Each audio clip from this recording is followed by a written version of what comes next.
So, fractions, typically fractions, if you don't have any paper and pencil, we have some scratch paper over here on this table, and you need a pencil, and you need to try to bring that with you, because in math you will be working and you can't write in the book unless you purchase one, so make sure you have some scratch paper. Fractions are things that people always say give them problems, that they don't quite understand them, that they're difficult. And fractions cannot be difficult for you, because fractions are numbers.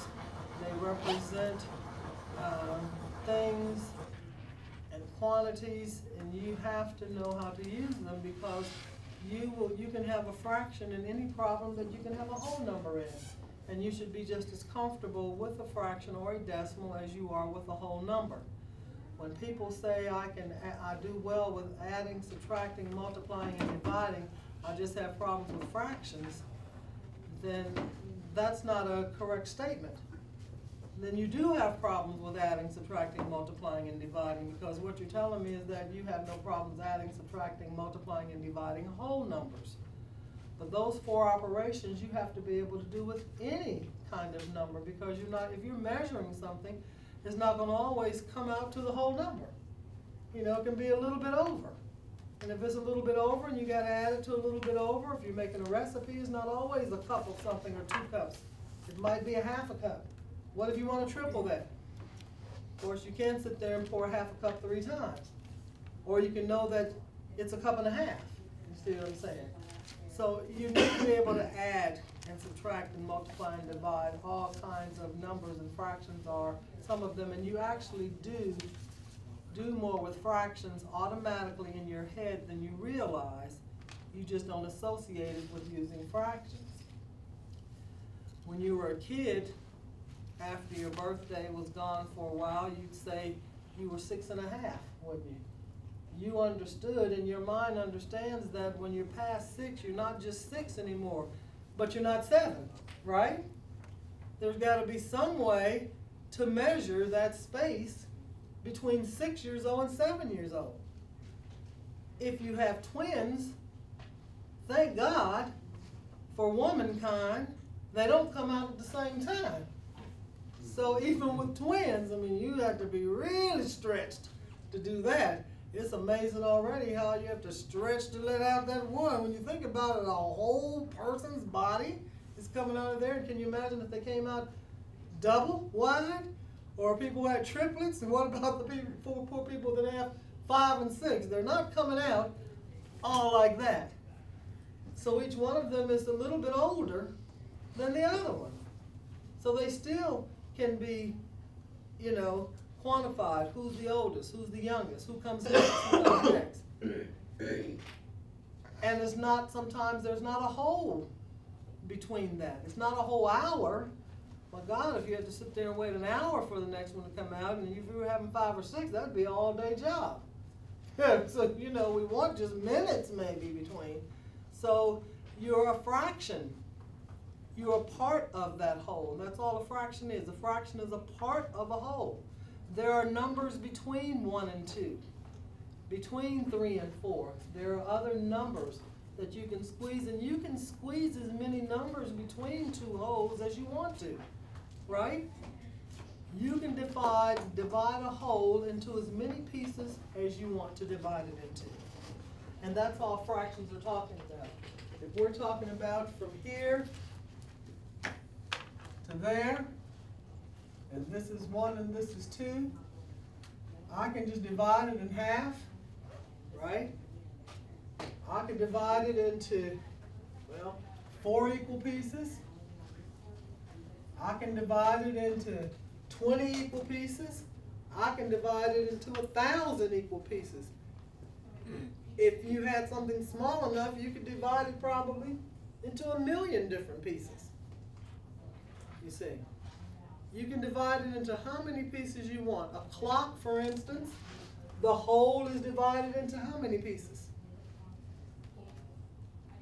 How many pieces are in a whole clock? 12 hours or 60 minutes, right? Or it's divided into 12 equal pieces, because that's how it's numbered. It's divided in all kinds of things. And each one of them is one of however many it is. If I divide this anything into 2 pieces, this piece is one of the 2 pieces. This piece is one of the 2 pieces. If I divide it into 3 pieces, each one is one of the 3 pieces that it has been divided into. That's where we get fractions from. If I divide it into 7 pieces like a week, each day of the week is what fraction of the week?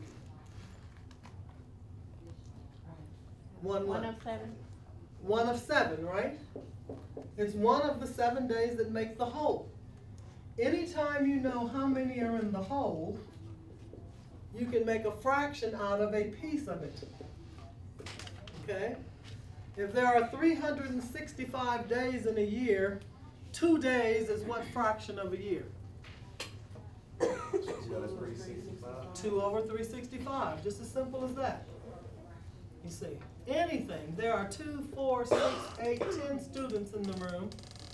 You are what fraction of the students in this room? 1/10. Together you two are what? 2/10, right? 2/10. Now I can say 2/10. There are 2 of the 10.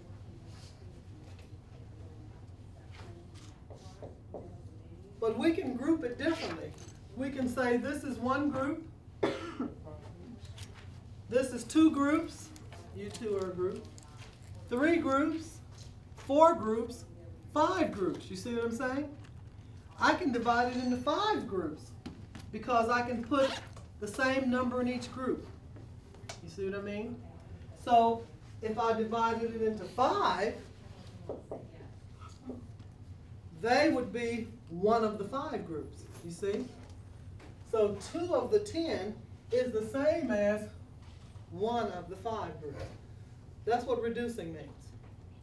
You see? It's the same thing. 2 out of 10 is the same as 1 if I divide it into 5. Now, can I divide you guys into 3 groups? Not evenly. You wouldn't have the same number in each group if I said I want 3 groups. Because if it starts off with 10 once, the whole has been broken up into pieces. See, this is not just a class. Each one of you is one, you're a piece of the class. Once it's broken into pieces, there's only certain groups you can put them into now. Just like money. If you have $1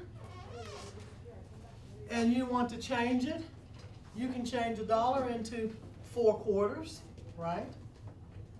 You can change it into 10 dimes. You could change it into 100 pennies. You can change it into 20 nickels. But once it's a quarter, once you've changed them into quarters, can you now change every quarter into dimes? You see? You can change them all into nickels or all into pennies, right? Because that's what they have in common. That's what it's talking about when it's talking about a common denominator.